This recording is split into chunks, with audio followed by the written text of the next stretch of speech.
Hey guys, my name is Dean, aka the Blue Crusader, and welcome back to the channel. Morrowind, one of my favourite games and a title that's nearly 18 years old at this point. It's an RPG title many vividly remember from their childhood or even adulthood, but does it still hold up today?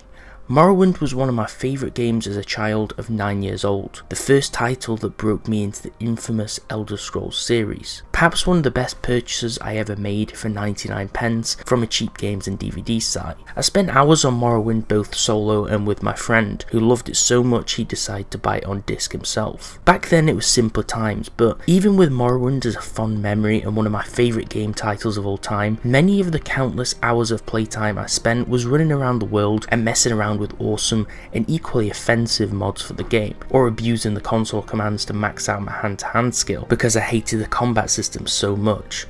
But I've taken it upon myself as a challenge to finally face Morrowind and tackle it to say I completed it. The die-hard Elder Scrolls fans already roasted me on a video claiming I was not a fan of Skyrim and never played it just because I didn't know the gender of an NPC. So I imagine their reaction to calling Morrowind my favourite game if I never completed the main story will probably be equally as hostile. But I'm getting sidetracked, so today's video is the beginning of a huge project. How close can I bring the Elder Scrolls 3 Morrowind to a modern game? My goal is to upgrade the graphics with higher resolution textures, bump mapped materials and high quality models to improve the gameplay experience. I attempted the same challenge a year ago, which was met with heavy criticism from the mod community. Some of these so-called haters or naysayers of my last result recommended me to use the popular STEP project, which is now known as the Morrowind Graphics Guide on the Morrowind Nexus site. This load order has hundreds of mods including engine upgrades, mesh and texture improvements and replacers, immersion, architectural, environmental, armor and weapons, and even creature mods. The whole 9 yards basically. I spent hours downloading gigabytes of mods, unzipping them with WinRAR and installing them. The process was like any Morrowind mod, mostly easy but time consuming. Morrowind as a default game is still really fun and great and enjoyable, but if I'm to take on Morrowind in 2019 and 2020, it's time it received a facelift. First of all,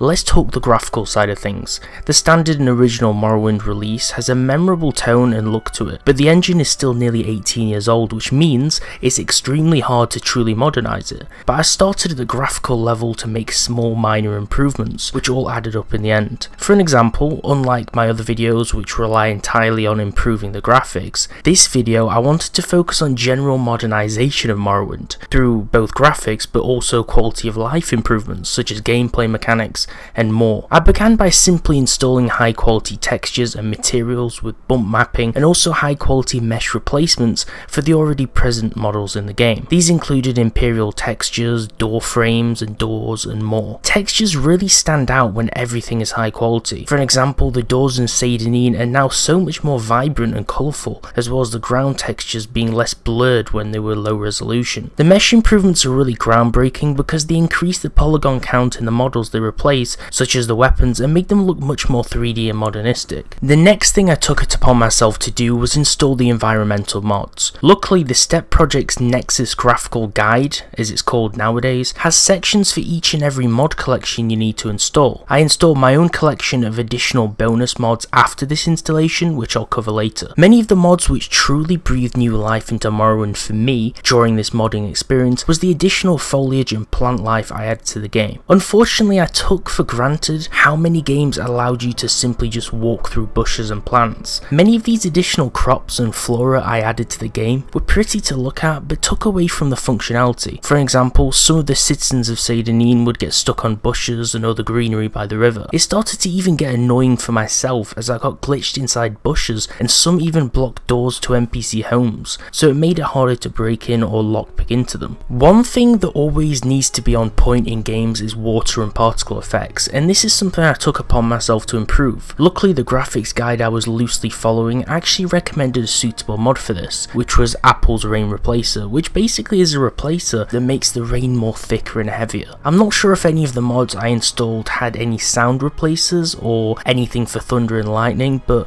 when there is a thunderstorm with this mod, the rain looks super sinister, but it was also pretty frightening and spooky too. It really set the scene. I felt like I needed to run indoors to hide from the thunderstorm with this mod.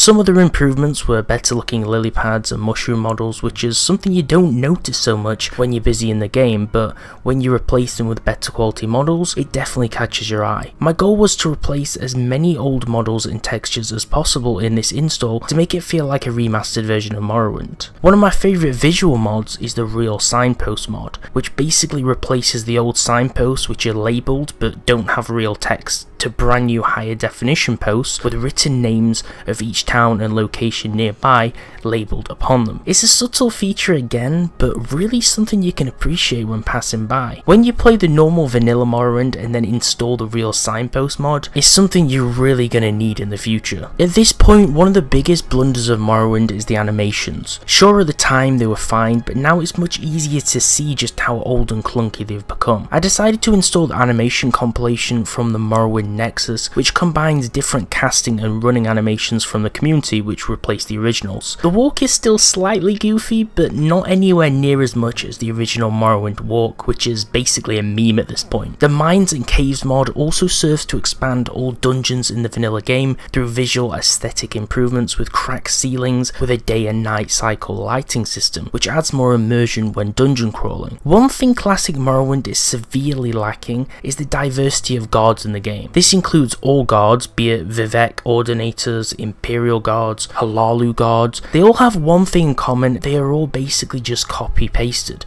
without any variation whatsoever. Using the mod, which is called yet another guard diversity mod, it makes the generic guards look different via the use of different armor and weapon loadouts and more. Now in Seydenine you can expect to no longer be living the embodiment of Attack of the Clones, because all those Imperials are now equipped with different faces, chest pieces and helmets to each other, so they just don't look exactly the same like in vanilla Morrowind. To improve the base game and its slightly dated engine at this point, I utilised 3 different mods. Now the first is MGEXE, which stands for Morrowind Graphics Extender XE, which improves upon the graphics of the engine by allowing for rendering of distant buildings, better lighting, scenery shadows and the addition of brand new shaders to gloss over the game, which is definitely something you're going to notice, as well as the depth of field. The mod basically runs as a GUI based .exe file that allows for modification of the in-game resolution, allowing for full HD resolutions, changing of your aspect ratio, and it allows you to run the game in windowed mode, or my personal favourite, borderless windowed mode, for easier tabbing out to multitask or for Google reference. A lot of us use the Elder Scrolls wiki to find items and information on quests, and being able to tab out easily is basically the greatest godsend you can be given. You can turn on VSync, anti-aliasing and anisotropic filtering, as well as being able to modify the in-game FOV, which is a feature many people deem mandatory in almost any moddable game. One of the engine mods allow for showing in-game FPS, subtitles, an amazing little button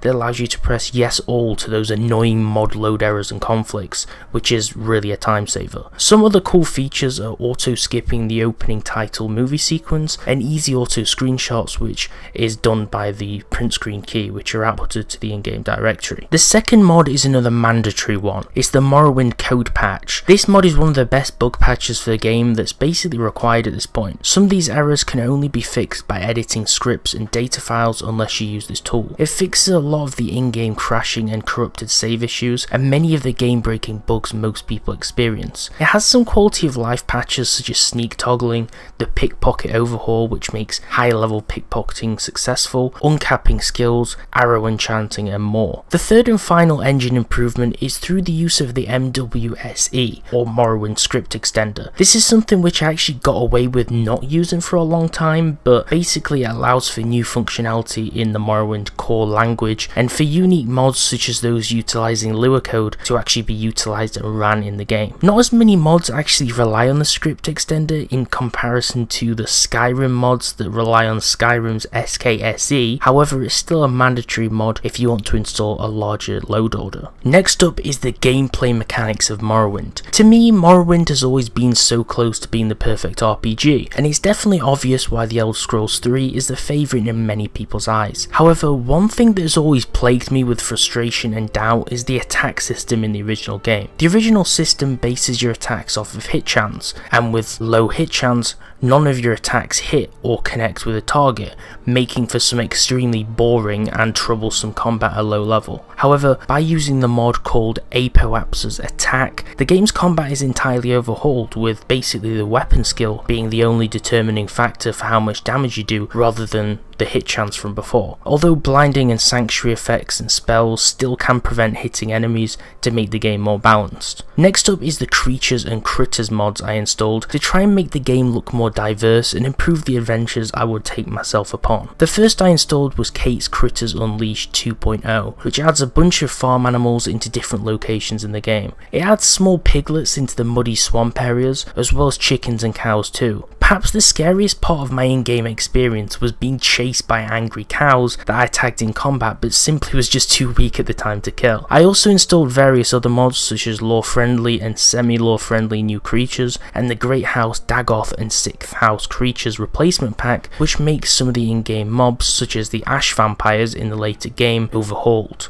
I also installed better Tribunal and Blood Moon creature meshes, which add more variation of existing expansion NPCs and improves the textures and models, although I didn't quite get as far as that part of the story just yet. I also did actually add a bird mod, which adds a lot more birds into the sky. I guess this is more of an environmental mod, but it just makes the skies of the game a lot more better because you can actually see birds and more nature flying about. As for the content, Morrowind is definitely not lacking it. Probably one of the many reasons I haven't completed the game yet, and I've owned it for at least 14 years. Not that I played it during the full duration, but you get the picture. The Morrowind content restoration mod was another one I added to my collection. It's extremely small in its size, and it basically re-adds and restores a lot of content Bethesda cut from the game, such as weapons, locations, NPCs and creatures, brand new items, new vampires and vampire types, and their lairs and more quests into the game. Who doesn't want more content? In the hunt for more expansion to the base game, I looked for more expansive mods that would change a larger portion of the game. Some of the mods I ran into were namely Tamriel Rebuilt and Morrowind Rebirth. Of course, being foolhardy,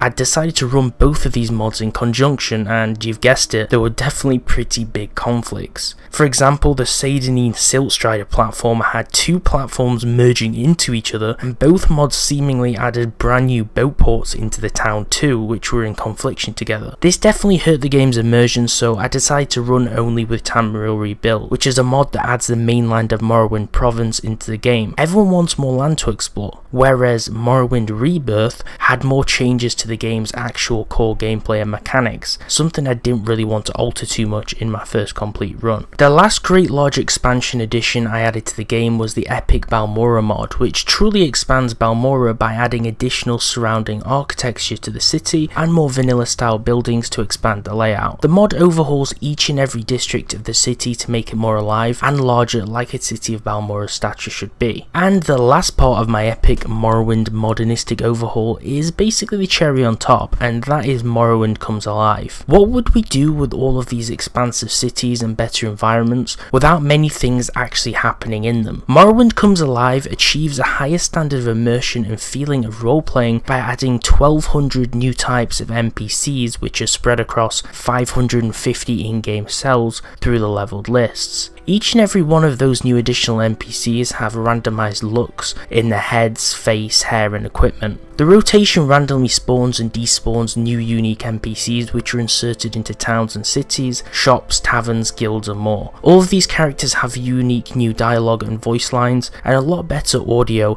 and it adds really cool characters like commoners, hunters, thieves and rogues, and a lot more into the game. One slight downside I actually found with this mod is when you talk to a lot of the generic NPCs, they all have some of the same awkward voice lines which they all share. All in all, I think The Elder Scrolls Morrowind is still a really super fun game to play, and when enhanced with the right mods and load order, it's still a powerhouse in its own right. For new players or players like me who haven't completed the full storyline sequence just yet, I wouldn't recommend installing many mods as to retain the vanilla experience. However, Morrowind with all of these enhancements and expansions has definitely made it a lot more playable in the modern age for me, and I look forward to finally ticking off my bucket list when I manage to get around to complete it. Perhaps in the near future, upon completion, I'll make another video reviewing the game, and if it's just as good as we remember it in the modern day, as Morrowind is a game we definitely stare at through nostalgia goggles. But it definitely lives up to its expectations so far in my eyes. If you enjoyed the video, give it a like, and if you think I missed out a really cool mod or conversion for Morrowind in this video, definitely let me know what it is in the comment section below. If you want to see more daily gaming videos just like this one, subscribe to the channel with notifications